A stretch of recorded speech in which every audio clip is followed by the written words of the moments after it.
हिमाचल में पहाड़ टूटे, उत्तराखंड में बादल फटे और जम्मू कश्मीर में पहाड़ों का लैंडस्लाइड। इन राज्यों में एक ही मानसून सीजन में करीब 500 से ज्यादा लोगों की मौत हो गई है। पंजाब में भयानक बाढ़ आ रखी है। करीब 23 में से 12 जिले बिल्कुल पानी में डूब चुके हैं। 5 से 10 फीट पानी भर गया है। लोग अपने घरों को छोड़ने को मजबूर हैं क्योंकि घर डूब चुके हैं। लोगों का खाना, रहना, उनका काम सब अफेक्ट हो गया है। जहां देखो वहां पानी ही पानी नजर आ रहा है। इस बाढ़ का इतना भयंकर मंजर पंजाब में 37 साल बाद देखने को मिला है। 30 लोगों की मौत की पुष्टि हुई है और बाकी अभी और गिनती जा रही है। करीब 3 लाख एकड़ से ज्यादा की खड़ी फसल बर्बाद हो चुकी है। पंजाब के 23 में से 12 जिले बुरी तरह प्रभावित हो गए हैं। करीब 1000 से ज्यादा गांव पानी में डूब गए और 12,000 से ज्यादा लोग सुरक्षित जगहों पर रेस्क्यू कर लिए गए हैं। ये कोई सामान्य बारिश नहीं थी। ये जितना भी एक्स्ट्रा पानी है जिसकी वजह से बाढ़ आई है, ये उत्तराखंड, हिमाचल और जम्मू कश्मीर में इस बार ज्यादा बारिश होने की वजह से है। और बारिश भी ऐसी ऐसी नहीं थी। पंजाब में इस बार 115% ज्यादा बारिश हुई है। पिछले 2 दिनों में तो 957% ज्यादा बारिश दर्ज की है। हिमाचल प्रदेश में इसी दौरान 667% ज्यादा बारिश हुई है। हरियाणा में भी 600 से ज्यादा परसेंटेज दर्ज की गई। और इतनी बारिश की वजह से रावी, सतलुज और ब्यास, ये तीनों नदियां उफान पर हैं, जिसकी वजह से भाखड़ा डैम का स्तर पिछले 36 घंटों में 4 फीट ज्यादा बढ़ गया है। पोंग और रंजीत सागर डैम तो पहले से ही डेंजर मार्क से ऊपर है। जब इनका पानी छोड़ा गया तो हालात बिगड़ गए। बाढ़ आ गई, गाँव के गाँव पानी में डूब। ये डैम अक्सर सितंबर के लास्ट में ओवरफ्लो करते हैं, लेकिन इस बार सितंबर की शुरुआत में ही ओवरफ्लो करने लग गए,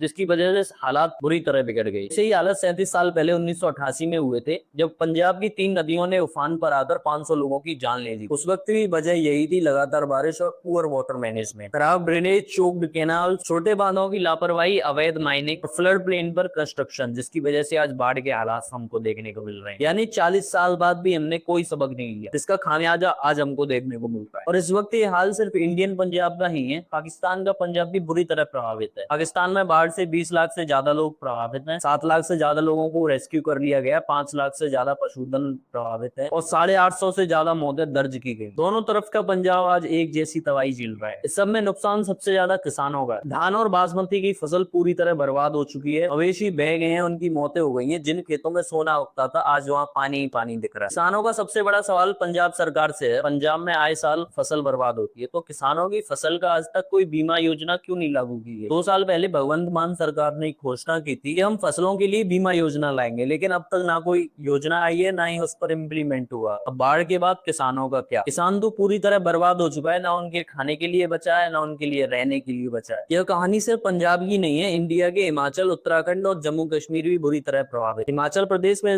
मानसून करीब 327 लोगों की जान चली गई और 385 लोग घायल है। 850 के करीब घर पूरी तरह बर्बाद हो चुके हैं। 27,000 से ज्यादा मवेशी बह गए हैं और सिर्फ 2 महीने में ही 45 बार बादल फटे। जम्मू कश्मीर में भी हालात बहुत खराब है। इस साल की बारिश ने जम्मू कश्मीर में 120 से ज्यादा लोगों की जान ले ली है। सिर्फ अगस्त में ही बादल फटने से दर्जनों लोग घायल है और कई मौतें दर्ज हुई हैं। यहाँ तक कि वैष्णो देवी यात्रा मार्ग भी बंद करना पड़ गया है। अब सोचिए, इतनी बड़ी तबाही और मीडिया कवरेज बिल्कुल जीरो। इतनी बड़ी तबाही देश में हो रही है, लेकिन मीडिया को इससे कोई फर्क नहीं पड़ रहा है। पंजाब की तरफ मीडिया कुछ ज्यादा खास ध्यान नहीं दे रही है। ना सिर्फ मीडिया, बल्कि देश के भावी नेता भी बड़े इत्मीनान से बैठे हैं, जाने उन्हें देश से कोई फर्क ही ना पड़ता हो। ना हमारे देश के नेताओं में शर्म है, ना हमारे देश के so called fourth pillar media में शर्म है। इन्हें बस एक मोदी जी की फोटो चाहिए जिसमें वो उंगली दिखाकर दूसरे देश के नेताओं से बात करते हैं, जिसे बढ़ चढ़कर इतना दिखाया जाता है कि देश की झूठी शान से आम जनता को गुमराह किया जाता है। बाकी देश में कुछ भी हो, इन्हें इससे कुछ फर्क नहीं पड़ रहा। अब सवाल यह है कि पंजाब में इतनी बाढ़ क्यों आ रही है? 2025 में बाढ़ आई, फिर 2023 में, फिर 2019 में।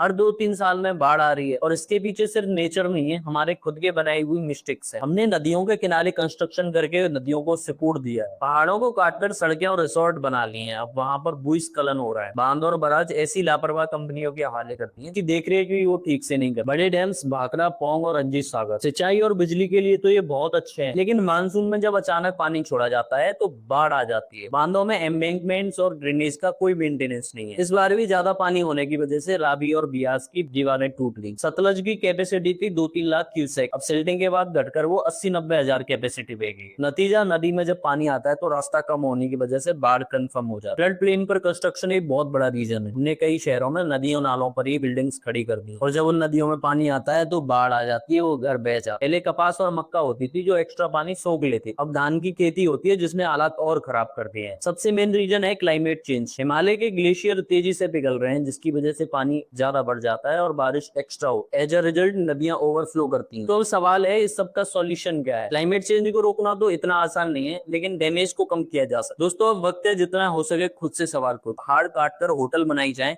तो हमको आवाज उठानी होगी। जब नदियों के रास्ते रोके जाएं तो हमको आवाज उठानी होगी। बिल्डर और खनन माफिया सब कुछ लूट रहे हैं तो हमको आवाज उठानी होगी। अगर आज हमने आवाज नहीं उठाई तो जो हाल आज पंजाब, हिमाचल और उत्तराखंड का हो रहा है वो कल हमारा भी हो सकता है। डैम्स और एम्बैंकमेंट्स की रेगुलर मेंटेनेंस होनी चाहिए। अवैध रेत खनन पर रोक लगना चाहिए। नदियों का डिसिल्टेशन समय समय पर होना चाहिए ताकि डैम्स की वाटर कैरिंग कैपेसिटी बढ़े और बाढ़ आने की संभावना कम से कम हो जाए। शहरों में स्टॉर्म वाटर ड्रेनेज सिस्टम होना चाहिए जिससे पानी सड़कों पर ना आए और बाढ़ जैसे हालात ना बने। कैनाल सिस्टम को सिर्फ सिंचाई के लिए नहीं बल्कि फ्लड मैनेजमेंट के लिए भी बनाया जाना चाहिए। क्या हम इस तबाही को सिर्फ नेचर की मार सोचकर भूल जाएंगे या फिर मानेंगे कि ये हमारी गलतियों का ही नतीजा है और इससे सबक लेंगे कि आगे फ्यूचर में ऐसा नहीं करना है, की वजह से ये तबाही अब आ रही है। और हमने अगर इन सॉल्यूशंस पर काम नहीं किया तो वो मॉनसून भी दूर नहीं जब फिर से ऐसी तबाही होगी और फिर से हजारों लोगों की जानें जाएंगी।